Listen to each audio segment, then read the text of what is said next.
થાય કે પરીક્ષા, ભગવાન પરીક્ષા કરે જીવનમાં, અને જે ભક્તિ કરે ને એની તો ખાસ કરે અને ભક્તિમાં ખૂબ કસોટી છે. ભક્તિ તમારી વધારે બને ને તો સૌથી પહેલું વિઘ્ન તમારા ઘરમાં જ ઊભું થાય. બોલો રાધે રાધે. કેમ કે તમે વધારે સમય પરિવારને આપી ન શકો, એટલે ઘરવાળા એમ કે શું આખો દિવસ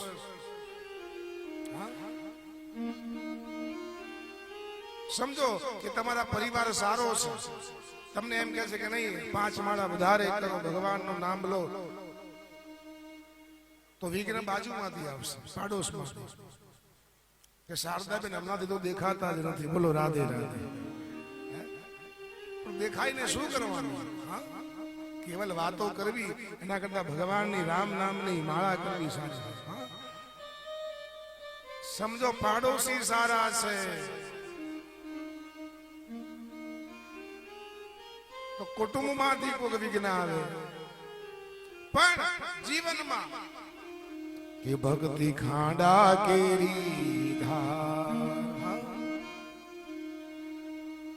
એ તમે ધન્ય બનાવો ભક્તિ ભાવથી, એ તમે માળા રે જપી લો મારા શ્યામની રામની. આ ભક્તિ છે.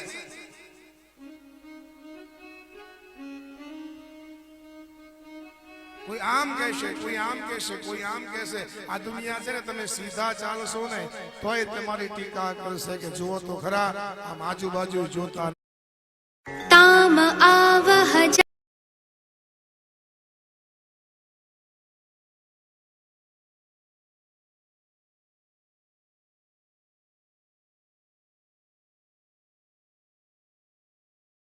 કરશે કે જુઓ તો ખરા આમ આજુબાજુ જોતા નથી. બોલો.